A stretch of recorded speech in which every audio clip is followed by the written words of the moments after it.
Shalom semuanya, selamat pagi, siang, sore, ataupun malam. Ya, apa kabar yang ada di rumah? Saya berdoa supaya Bapak Ibu Saudara semuanya dalam keadaan yang baik-baik saja ya. Mari kita mau belajar sedikit firman Tuhan pada hari ini. Hari ini saya akan membawakan satu judul khotbah, Telanjur Meninggal. Ini diambil dari dalam Lukas 16 ayat 19 sampai yang ke-31. Sebelumnya mari kita baca terlebih dahulu.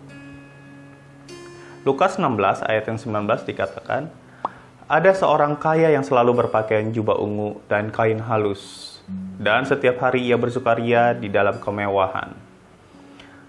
Dan ada seorang pengemis bernama Lazarus, badannya penuh dengan borok, berbaring dekat pintu rumah orang kaya itu, dan ingin menghilangkan laparnya dengan apa yang jatuh dari meja orang kaya itu.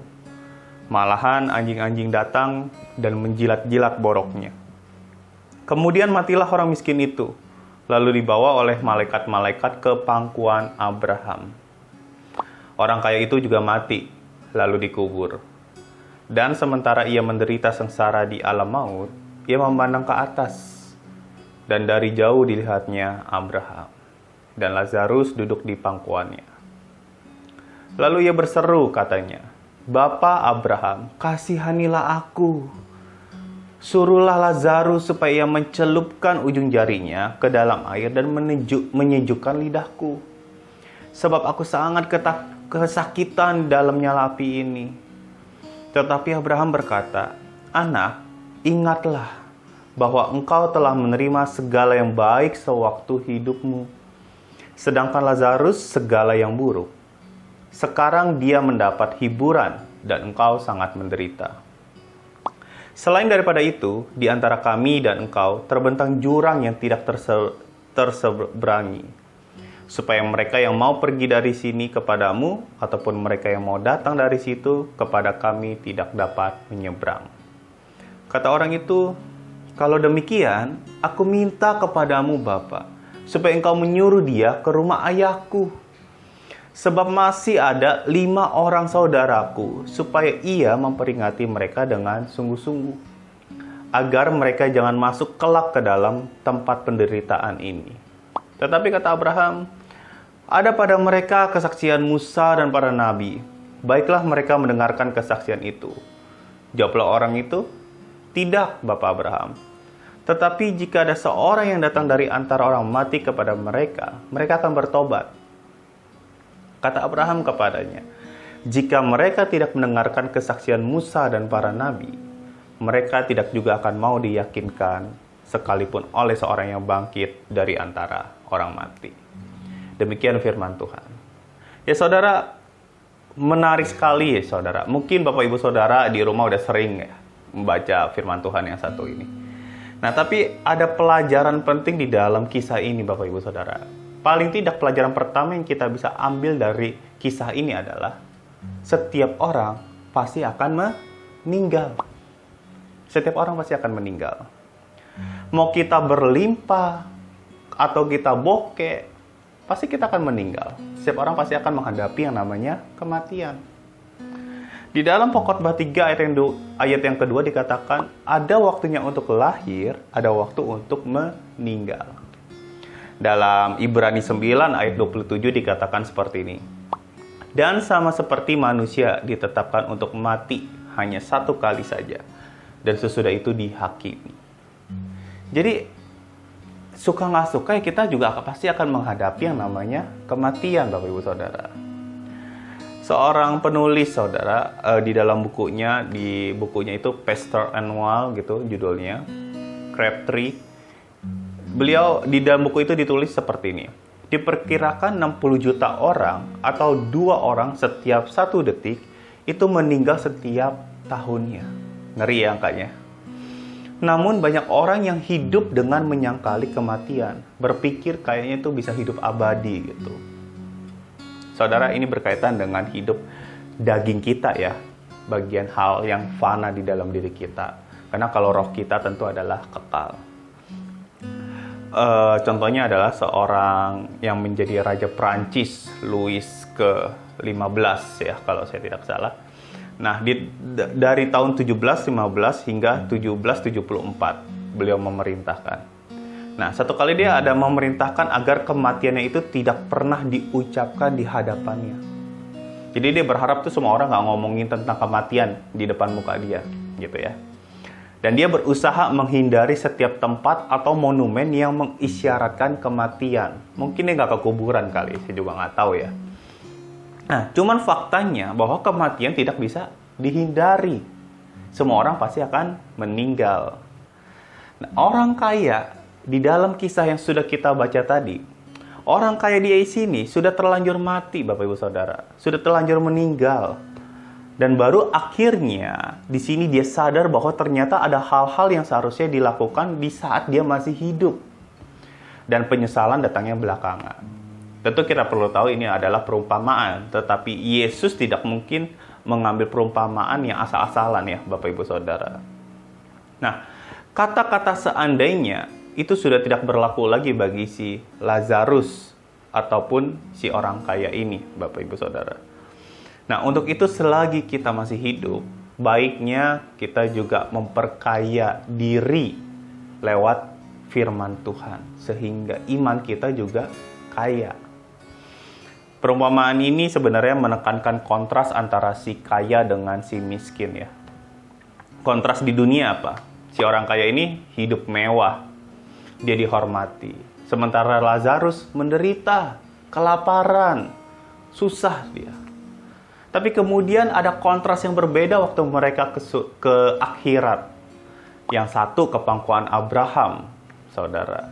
Yang satu menderita. Jadi orang kaya ini yang tadinya hidup mewah, dia malah menderita, saudara.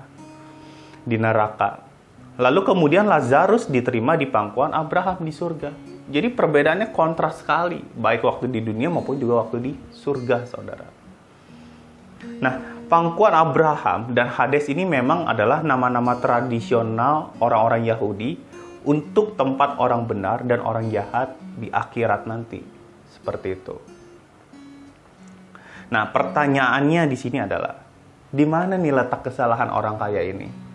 Sampai dia harus menderita di akhirat tersebut. Nah, saudara, apakah karena dia berpakaian ungu? Karena kalau saudara mengikuti khotbah saya pernah mengulik tentang warna ungu. Warna ungu itu dari binatang kerang. Untuk menghasilkan warna ungu, itu harus memiliki kerang yang banyak sekali, saudara. Di daerah Tirus itu mereka biasanya.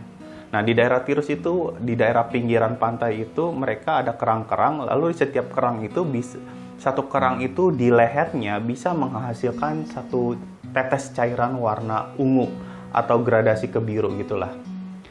Nah, jadi bayangkan kalau satu kain yang begitu panjang atau satu pakaian, mereka harus membunuh berapa kerang, kan gitu. Itulah sebabnya kerang itu mahal, saudara. Warna ungu mahal karena harus mengorbankan banyak kerang. Nah, jadi yang hanya orang kaya saja yang memakai pakaian warna ungu. Atau warna ungu juga bisa dibilang warna kerajaan. Apakah karena itu dia lalu masuk neraka? Atau pakaian halus yang hanya dimiliki oleh orang kaya? Apa karena itu juga? Karena kalau memang seperti itu, ya berarti kita nggak boleh mengejar uang dong. Kalau kita banyak uang, nanti kita disebut dengan orang kaya, lalu kemudian kita nggak bisa masuk surga dong, gitu. Apakah benar seperti itu? Atau jangan-jangan dia menganut prosperity theology gitu ya? Who knows gitu kan, Bapak Ibu Saudara? Nah, tapi gini saudara, kita mari lihat perlahan-lahan lagi kisah ini. Ada pelajaran penting mengapa pada akhirnya si kaya ini harus menderita di neraka. Yang pertama adalah dari Lukas 16 sampai ayat 20 sampai ke 21. Saya akan bacakan ulang ya.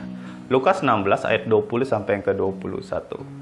Dan ada seorang pengemis bernama Lazarus, badannya penuh dengan borok, berbaring dekat pintu rumah orang kaya itu, dan ingin menghilangkan laparnya dengan apa yang jatuh dari meja orang itu.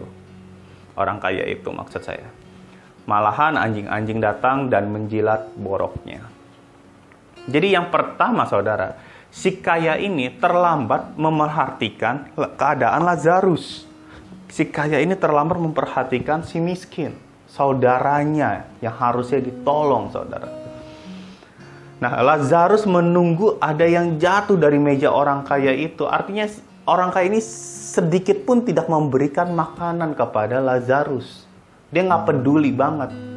Dia cuek, Bapak Ibu Saudara. Dia lebih mementingkan dirinya sendiri. Dia tidak peduli ada yang kelaparan di depannya. Padahal ya, dia tahu bahwa orang itu butuh makan. Dia ngeliat, dia tahu. Tapi dia nggak mau nolong, saudara. Jadi bukan karena orang ini kaya lalu masuk neraka, tapi karena dia tidak mengasihi sesamanya. Makanya dia akhirnya masuk neraka, Bapak Ibu Saudara. Nah, masalahnya gini saudara, kita perlu tahu bahwa hukum kasih itu, kasihilah Allahmu, kasihilah Bapamu, kasihilah Allahmu, kasihilah Bapamu, kasihilah sesamamu seperti engkau mengasihi dirimu sendiri, itu adalah satu paket, satu kesatuan yang tidak bisa dilepaskan. Kalau engkau benar-benar menerima Yesus sebagai Tuhan dan Juru Selamat dan hidup sebagai orang percaya, harusnya kita itu benar-benar mengasihi Tuhan di dalam hidup kita lewat sikap tingkah hidup kita sehari-hari, serta juga berusaha untuk belajar mengasihi sesama. Artinya apa? Kalau kita nggak pernah mau belajar mengasihi sesama, kayaknya bohong besar kalau kita bilang kalau kita mengasihi Tuhan. Inilah yang dialami oleh si orang kaya terhadap Lazarus ini, saudara. Jadi bukan karena kekayaannya lalu dia masuk ke neraka, tetapi karena dia nggak peduli. Dia cuek, dia nggak mau belajar mengasihi sesamanya.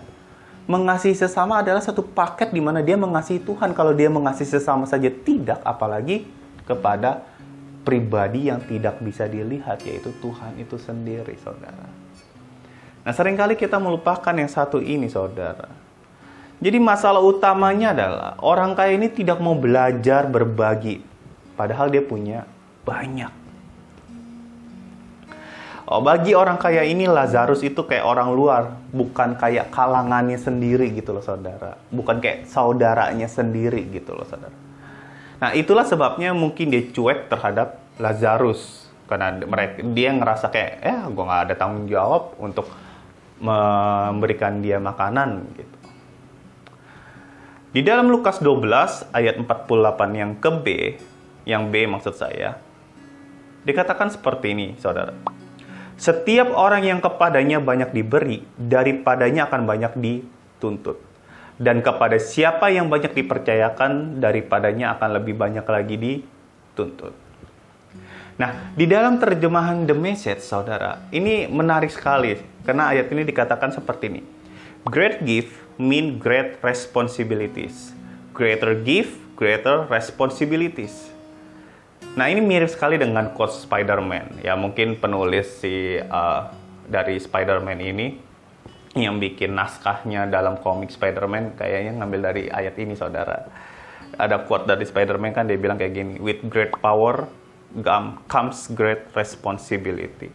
Jadi maksudnya gini, waktu kita diberikan lebih, itu sebenarnya kita ada tanggung jawab lebih, saudara. Seperti ayat firman Tuhan ini, waktu kita diberkati lebih, artinya ada tanggung jawab lebih. Nah, kalau kita diberkatinya lebih besar, artinya tanggung jawabnya juga besar, saudara. Nah, banyak orang salah konsep seperti ini. Dia minta berdoa, minta kekayaan, minta diberkati dalam hal materi. Yang ada yang salah sih dengan hal itu, saudara, jika memiliki konsep yang benar. Nah, tapi jika itu hanya dinikmati untuk diri sendiri, itu jadi salah loh, saudara. Karena waktu kita diberkati lebih, kita punya sesuatu yang lebih, harusnya kita bisa memberikan yang lebih itu kepada orang lain, saudara.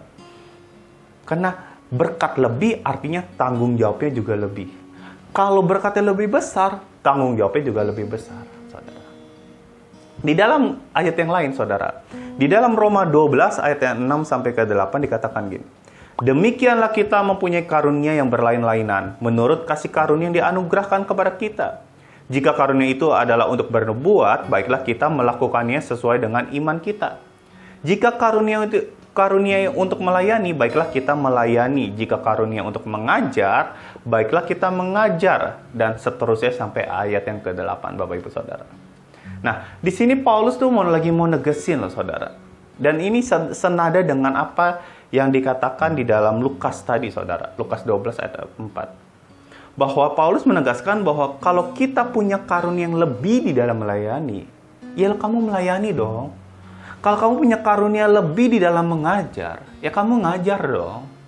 Karena karunia yang engkau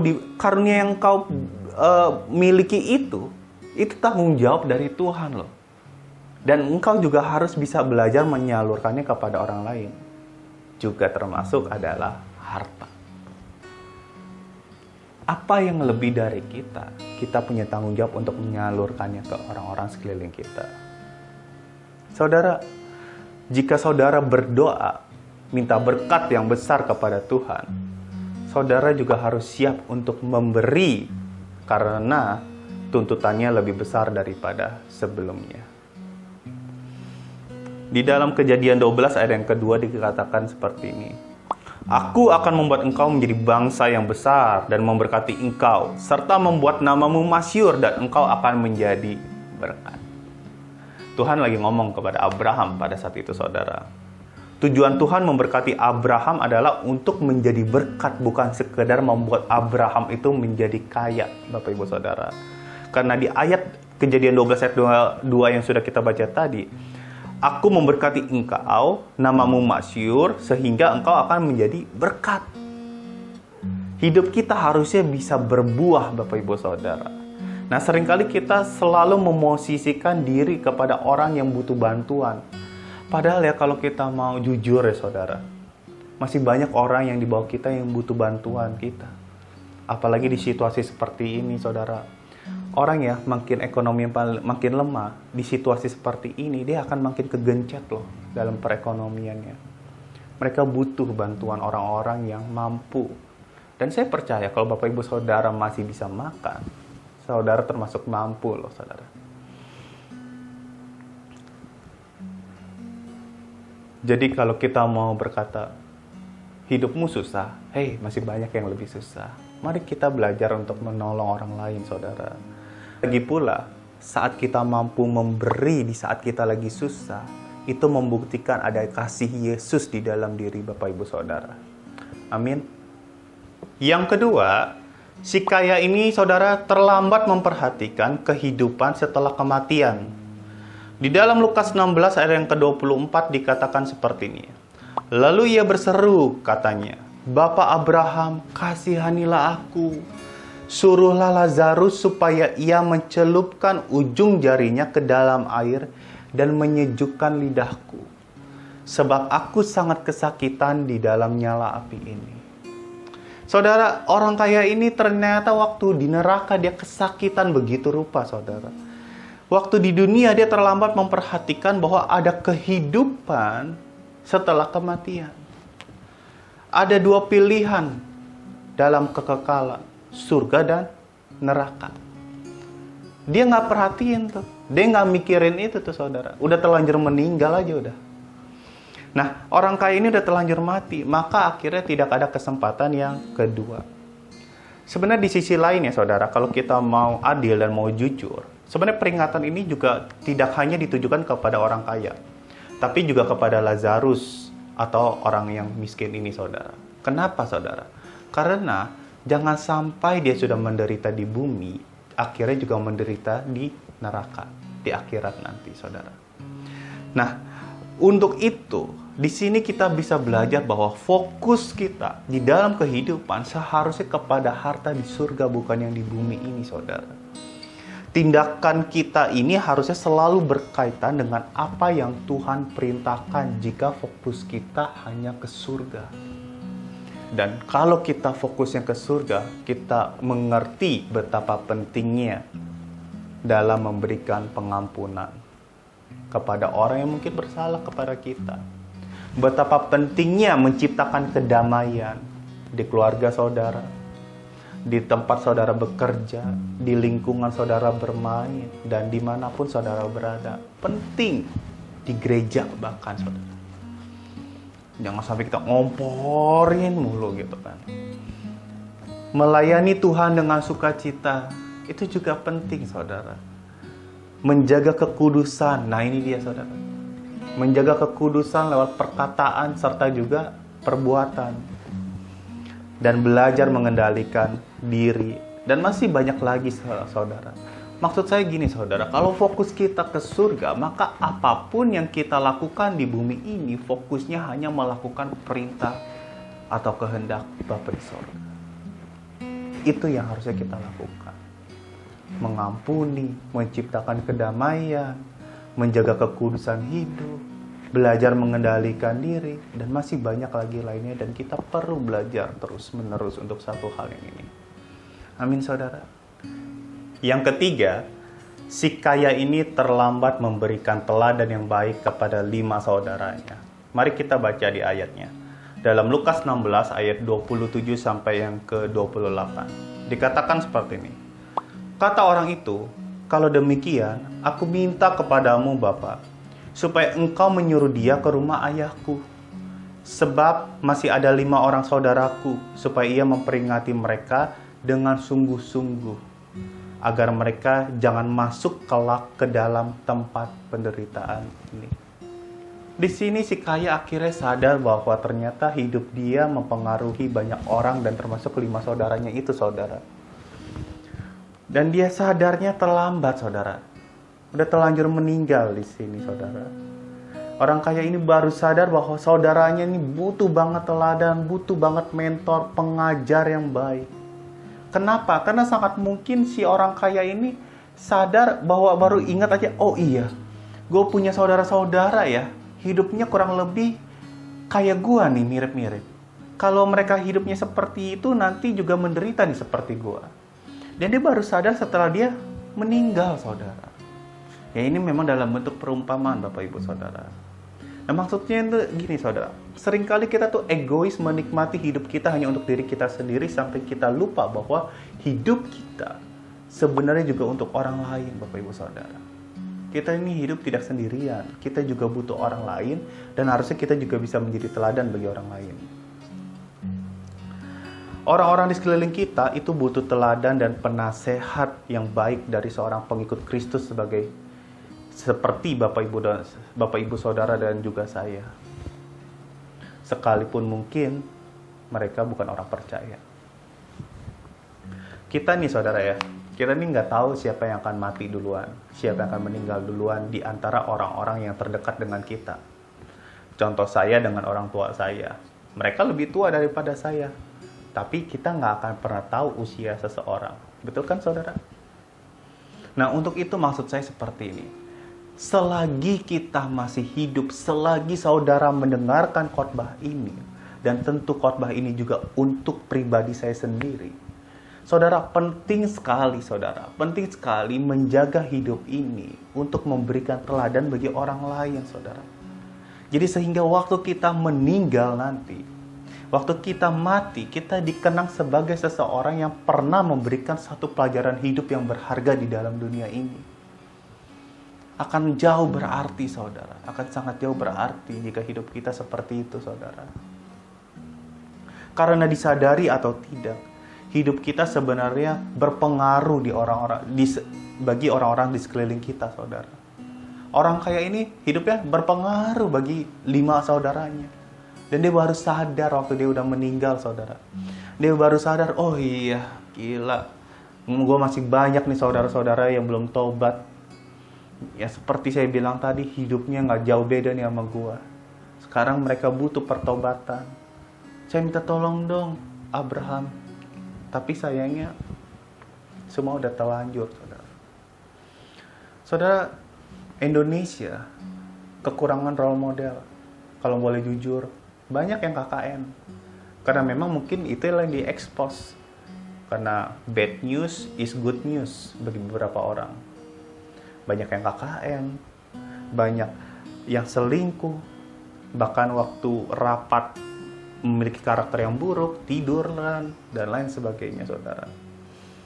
Nah, kita, saudara dan saya, dan gereja, harusnya menjadi jawaban akan hal ini.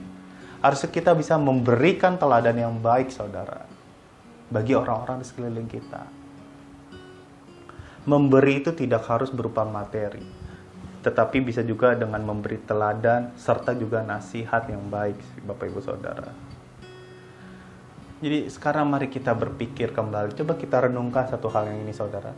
Waktu kita lagi marah, hey, ingat ada yang melihat kita di sekeliling kita.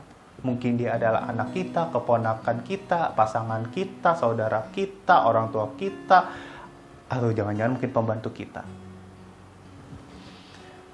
Waktu kita marah, kita melakukan kata-kata kasar, dasar lo. Lalu kemudian orang-orang di sekelilingnya berkata, oh lu Kristen kelakuannya kayak begitu. Ngapain gue jadi Kristen kalau kayak gitu? Ingat saudara, kita perlu juga belajar mengendalikan diri. Di saat ada gesekan, lalu kita akhirnya malas ke gereja. Ingat saudara, ada orang-orang di sekeliling kita yang melihat. Tanpa disadari, kehidupan kita itu mempengaruhi orang lain, saudara. Paling tidak bagi orang-orang di sekeliling kita. Dan mungkin mereka akan berkata, oh lo aja kayak begitu, lo aja yang Kristen begitu, lo aja masih suka nipu, lo aja masih suka bolos, lo aja memiliki karakter yang buruk, lo aja sering maki, dan lain sebagainya, saudara. Kita harus jadi jawaban bagi dunia ini, saudara. Amin, saudara. Orang akan cenderung serius memperhatikan nasihat dan pengajaran kita kalau kitanya juga serius memperhatikan sikap tingkah hidup kita sehari-hari. Justru itulah yang dilihat. Justru kita harusnya jadi terang dimanapun kita berada. Di dalam kehidupan kita sehari-hari. Bukan di gereja. Karena kalau di gereja semua juga jadi malaikat, Bapak Ibu Saudara. Saya juga jadi malaikat. Kita ngomong shalom gitu. Padahal belum tentu ada yang ngerti arti kata shalom. Kita semua jadi malaikat. Tapi itu waktu kita di luar. Mari kita belajar bersama-sama Bapak Ibu Saudara. Supaya kita memiliki karakter yang baik di dalam kehidupan ini. Amin Bapak Ibu Saudara. Yang saya mau tegaskan di dalam khotbah ini adalah 3 poin yang saya sudah sampaikan Bapak Ibu Saudara. Jangan sampai saudara, waktu kita di kemudian hari, kita menyesal saudara. Untuk itu sebelum kita meninggal, atau sebelum kematian itu menjemput kita, alangkah baiknya kita memperhatikan orang-orang di sekeliling kita dengan penuh kasih. Sebagaimana Kristus juga mengasihi kita, harusnya juga kita mengasihi orang-orang di sekeliling kita. Sekalipun mungkin mereka belum percaya kepada Tuhan, saudara. Atau jangan-jangan ya pembantu kita. Atau jangan-jangan tukang Gojek atau Grab online driver di luar sana yang kita tidak kenal. Belajar mengasihi, karena kasih itu adalah identitas orang Kristen. Kalau kasih tidak ada di dalam kekristenan atau kasih tidak ada di dalam hidup saudara, jangan pernah ngaku orang Kristen, cuma bikin malu saudara.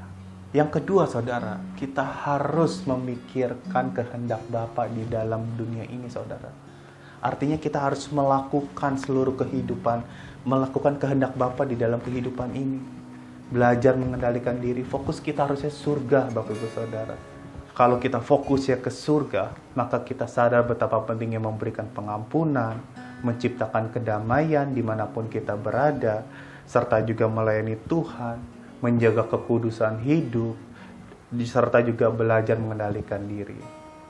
Dan yang ketiga, jangan pernah lupa Bapak Ibu Saudara, hidup kita tuh mempengaruhi banyak orang loh, tanpa kita sadari. Entah dia keponakan kita, anak kita, orang tua kita, pembantu kita, pengikut kita, anak buah kita, kalau Bapak Ibu Saudara seorang bos. Hidup kita mempengaruhi orang banyak. Untuk itu milikilah teladan yang baik saudara. Milikilah karakter Kristus di dalam hidupmu, sehingga engkau bisa menjadikan teladan yang baik bagi orang-orang sekelilingmu. Amin Bapak Ibu Saudara. Kiranya firman Tuhan hari ini bisa menjadi berkat bagi Bapak Ibu Saudara. Amin. Tuhan Yesus memberkati.